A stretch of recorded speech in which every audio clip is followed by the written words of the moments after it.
నమస్తే, welcome to special focus.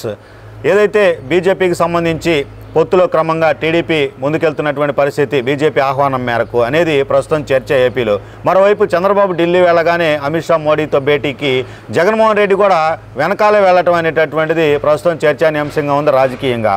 Jaganmohan Reddy Delhi వెళ్ళటాన్ని Sajjala Ramakrishna Reddy తాజాగా ప్రస్తావిస్తూ నిధుల కోసమే వెళ్ళారు కానీ వేరే రాజకీయ కారణాలు లేవంటూ కూడా ఆయన సమర్థించుకోవడం జరిగింది. దీనికి సంబంధించి జనసేన అధికార ప్రతినిధి మనతో రజనీ గారు ఉన్నారు. రజనీ గారి అభిప్రాయం తెలుసుకుందాం మొత్తం మీద సజ్జల వ్యాఖ్యలకు సంబంధించి, ఢిల్లీ పర్యటనలో జగన్మోహన్ రెడ్డికి సంబంధించి.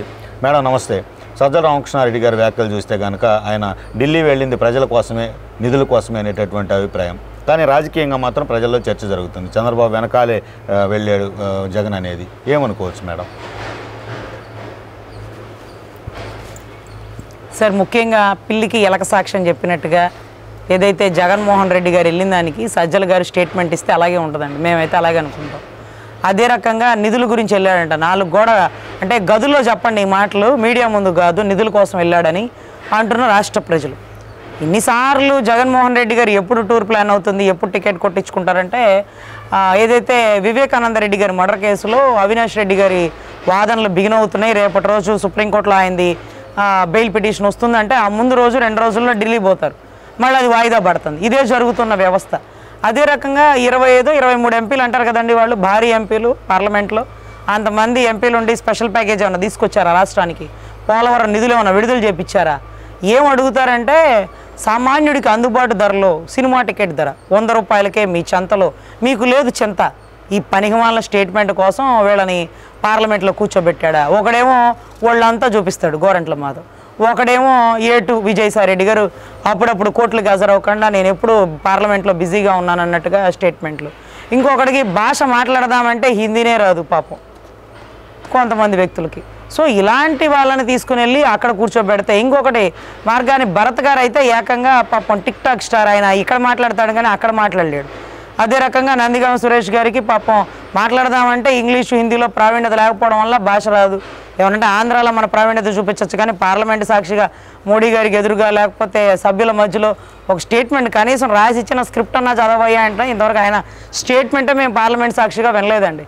ఇలాంటి ప్రబుద్ధులను తీసుకొని వెళ్ళి మేము పార్లమెంట్లో కూర్చోబెట్టి రాష్ట్రం గురించి ఏ ఒక్క విషయాన్నైనా మీరు చర్చించారా? లేదే. కనీసం 3 రాజధానులు కావాలన్నారు. 3 రాజధానులు అవసరం ఉంది, మా రాష్ట్రాన్ని మేము డెవలప్ చేసుకుంటాం అనే విషయం గురించైనా వీళ్ళలో ఏ ఒక్కరన్నా మాట్లాడారా? మాట్లాడడానికి భాష రావాలిగా చచ్చి. ఇవన్నీ రాదు. ఇప్పుడంటే స్పెషల్గా నిధుల కోసం వెళ్ళారంట. ఏ నిధుల కోసం అమ్మా? ఎలక్షన్ ఖర్చు పెట్టాల్సిన డబ్బులు రావాలా? తెచ్చుకోవడానికి ఏమన్నా దారి మళ్లింపు అవకాశాలు ఏమైనా కల్పించాలా? అందులోనూ మోడీ గారు అదే రకంగా 3 పార్టీలు కలిసిపోతున్నాయి. దయ ఉంచి మీకు ఎంత ప్యాకేజ్ కావాలంటే అంత ప్యాకేజ్ ఇస్తాను, వారితో మాత్రం కలవకండి, వారితో మీరు కలిస్తే నా పతనం బిగినైనట్టే. ఇప్పుడు వరకు నన్ను కాపాడారా? నన్ను బావిలో పడిపోయిన వాడిని బయటకు తోడారా? ఈరోజు రాష్ట్ర ప్రజల్లో కొద్ది గొప్ప వైసీపీ బీజేపీ కలిసి ఉంది అనే ఒక స్టాండ్ని జనాల్లోకి తీసుకెళ్లారండి.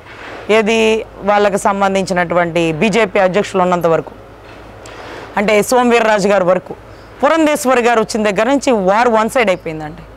నీ కల్తీ మందు గుట్టు బయటకు లాగుతా రాష్ట్రం విధ్వంసం చేస్తున్నావు, అంతు చిక్కనేటువంటి కొన్ని వేల కోట్లు మందు ద్వారా పక్కకి దారి మళ్లిస్తున్నావు, ప్రతి దానికి లెక్క చెప్పట్లేదు, రాష్ట్రంలో కోట్లు అప్పు తెస్తున్నావు, 10 లక్షల కోట్ల అప్పుల్లో రాష్ట్రాన్ని ముంచేసావు, కార్పొరేషన్ మీద అప్పులు తెచ్చావు, యూనివర్సిటీలు మెడికల్ యూనివర్సిటీల మీద అప్పులు తెచ్చావు.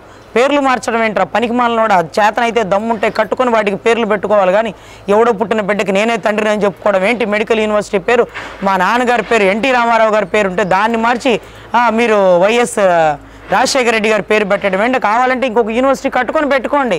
యూనివర్సిటీ కట్టడం వాడి వల్ల అవుతుందండి? అవ్వదు కదా. అదే రకంగా ఉద్దానం కిడ్నీ బాధితులకు ఏదో తెచ్చానని చెప్తాను. అరే నాయన, ఎర్రమనాయుడు గారు ఉన్నప్పటి నుంచి పోరాడి ఎంతోమంది, కామినేని గారు మినిస్టర్ గారు ఉన్నప్పుడు తెచ్చినటువంటి నిధులు ప్రత్యేకించి బయటకు వచ్చిన దాన్ని ఖర్చు పెట్టి దాంట్లో కొంత తొక్కేసి ఆ బిల్డింగ్ భవనాన్ని పూర్తి చేశాడు. ఆ ఉద్దానం సమస్య గురించి లేవనెత్తిన వాడు జనసేన అధ్యక్షుడు పవన్ కళ్యాణ్ గారు. ఆ బాధను చూసి ఇంప్లిమెంట్ చేసిన వారు గౌరవ చంద్రబాబు నాయుడు గారు. అంతా చేతికి వచ్చి బిల్డింగ్ పూర్తయ్యడానికి రిబ్బన్ కటింగ్కి ఆయన ముందుకొచ్చి ఇదంతా నేనే చేశాను, నీకు చేయడం కూడా వచ్చేట, చేస్తే చచ్చుంటే మా రాజధానిలో ఒక కిటికీ మీద బొచ్చాడు భారతీయ సిమెంట్ వేసి ఉండేవాడిగా. కనీసం వైజాగ్ ఎగ్జిక్యూటివ్ క్యాపిటల్ అంటే అక్కడ ఏదైనా కట్టి చచ్చి ఉండేవాళ్ళగా 450 కోట్లు పెట్టి టెర్రస్ పైన నీ ఇల్లు కట్టుకుంటావా? పర్యాటకాన్ని ఇబ్బంది పెట్టడానికి ఋషికొండకి బోడిగుండు కొట్టిస్తావా? ట్రిబ్యునల్ రూల్స్ తెలుసా? గ్రీన్ ట్రిబ్యునల్ రూల్స్ తెలుసా? సిబిఐ రూల్స్ తెలుసా? కోర్టుకి హాజరవ్వడం తెలుసా? మన కోడికత్తి కేసు విషయం ఎన్ఐఏని లోతైన దర్యాప్తు చేయమంటావు, దాని గురించి అవగాహన ఉందా నీకు? వివేకానంద రెడ్డి గారి మర్డర్ కేసు ఎక్కడ దాకా వచ్చిందో తెలుసా? ప్రపంచానికంటే తెలియక ముందు నీకే ముందు తెలుసు అంట. ఎట్లమ్మా? చలక జ్యోతిష్యం ఏమైనా చెప్తావా? లేకపోతే గవ్వలేసి ఏమన్నా పాచికలేసి చెప్పావా? ఎలా తెలుసు చెప్పు, వారికి సమాధానం బట్ అన్నిటికీ చెప్పకుండా వెళ్ళి సెంట్రల్కి వెళ్ళి నిధులు అడిగాడంట, అది కూడా ఢిల్లీకి. ఇన్ని సంవత్సరాల్లో ఆయన ఢిల్లీకి వెళ్ళిన ప్రతిసారి ఎందుకు వెళ్ళాడో ఎప్పుడు చెప్పలేదండి. ఇప్పుడు మాత్రం నోరు తెరిచి నిధుల కోసం వెళ్ళాడంట. ఎవరు అడిగారు వచ్చి మనల్ని? ఏదో ఒకటి చెప్పాలి కదా. వాళ్ళు ఎలాగైనా వాళ్ళ వెనకాల ఎందుకు వెళ్ళావా అని అడుగుతుంటే సిగ్గుపోయి, లేదండి వాళ్ళ వెనకాల నేను ఎందుకు పోతా, ప్రత్యేక నిధుల కోసం అంట. ఎందుకమ్మా? ఎలక్షన్ ముందు ఖర్చు పెట్టాల్సిన నిధులు ఏమైనా అవసరమా? లండన్కి వెళ్ళి మళ్ళీ తెచ్చుకోవాలా? సిబిఐ దగ్గర బెయిల్ వేసుకొని బెయిల్ అఫిడవిట్ దాఖలు చేసుకొని మళ్ళీ లండన్ ఏమైనా వెళ్ళాలా? లేకపోతే పూర్తిగా కేల్కతం దుకాణం బంధులాగా స్పెషల్ ఫ్లైట్ వేసుకొని పారిపోతావా? దేనికి వెళ్ళావు? అడగడానికి వెళ్ళావు. ఇప్పటి వరకు ఏం అడిగావు? రాష్ట్రానికి ఏం తీసుకొచ్చావు?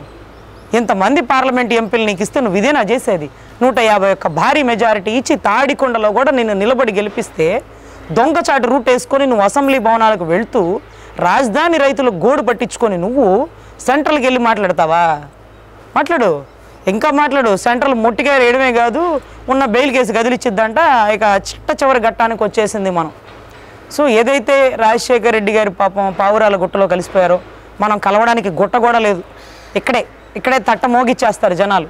సో ఖచ్చితంగా మేమందరం విజ్ఞప్తి చేసేది ఏంటంటే, ఆయన స్పెషల్ ప్యాకేజ్ గురించి కానీ, పోలవరం గురించి కానీ, రాష్ట్ర భవిష్యత్తు గురించి కానీ, భవిత గురించి కానీ, పెద్ద పెద్ద కంపెనీలు తీసుకురావడంలో కానీ ఏ రోజు ఆయన పాత్ర లేదండి. ఎందుకంటే సెంట్రల్ అంటే బీజేపీ టీడీపీ కలిసి ఉన్నప్పుడు కియా మోటార్స్ లాంటివి వచ్చినాయి. అదే రకంగా టీడీపీ ప్రావీణ్యతలో ఉన్నప్పుడు స్కిల్కి డెవలప్మెంట్కి సంబంధించిన కంప్యూటరైజ్డ్ సెంటర్లు వచ్చినాయి. కానీ మన నాయకుడు మాత్రం సందుకు ఒక సచివాలయాలు పెట్టడంలోనూ, ఆయన వర్గాన్ని పెంచుకోవడంలోనూ, ఏదైతే గవర్నమెంట్ ప్రభుత్వ నిధిని అంతా కొల్లగొట్టడంలోనూ, పోలవరం పూర్తి చేయకపోవడంలోనూ ఆయన ముద్ర వేశారండి. సో ఖచ్చితంగా రాష్ట్ర ప్రజల విజ్ఞప్తి ఏంటంటే, మనం అంత కష్టపడి ఇచ్చిన మెజారిటీని అతను కాపాడుకోలేకపోయాడు కాబట్టి, ఒక్క ఛాన్స్ అన్నాడే కాబట్టి ఒక్క ఛాన్స్ ఇచ్చాం, ఇక చాలు నాయనా నువ్వు సిద్ధమైపో సర్దుకొని వెళ్ళిపోవడానికి అని చెప్తున్నటువంటి రాష్ట్ర ప్రజలు, ఇక నువ్వు సిద్ధమవ్వు సర్దుకొని వెళ్ళిపోవడానికి. Thank you madam. ఇది ఈ టాపిక్కు సంబంధించినటువంటిది. ప్రస్తుతం జగన్మోహన్ రెడ్డి ఢిల్లీ పర్యటన ఏమాత్రం ప్రజల కోసం కాదు, నిధుల కోసం కాదు, కేవలం టీడీపీ బీజేపీ గతంలో ఏదైతే కొలాబరేషన్తో ఏదైతే కలిసి డెవలప్ చేయడానికి ప్రయత్నాలు చేసిందో వాటిని గండి కొట్టడానికే. భవిష్యత్తులో బీజేపీతో టీడీపీ కలిస్తే కనుక తనకు చెక్ పెట్టే పరిస్థితి ఉంటుందనే నేపథ్యంలోనే జగన్మోహన్ రెడ్డి ఆందోళనతో వెళ్ళటం జరిగిందనే అభిప్రాయం అయితే వ్యక్తం చేస్తున్నటువంటి పరిస్థితి అయితే మొత్తం మీద కనిపిస్తూ ఉందనేటటువంటిది అడ్వకేట్ రజనీ గారు చెప్తున్నటువంటి పరిస్థితి అయితే ఉంది. మొత్తం మీద చూసుకుంటే జగన్మోహన్ రెడ్డి ఎప్పుడు ఢిల్లీ వెళ్ళినా తన తమ్ముడు వివేకానంద రెడ్డి హత్య కేసులో నిందితుడికి ఉన్న నేపథ్యంలో కాపాడుకోవటానికో, తన సిబిఐ కేసులకు సంబంధించి, తన ఈడీ కేసులకు సంబంధించి మాట్లాడుకోవటానికే వెళ్తారు, కానీ రాష్ట్ర ప్రజల కోసం మాత్రం కాదు అనేది స్పష్టంగా చెబుతున్నటువంటి పరిస్థితి అయితే ఉంది. ఇది ఈరోజు టాపిక్. మరో టాపిక్తో మళ్ళీ కలుద్దాం. నమస్తే.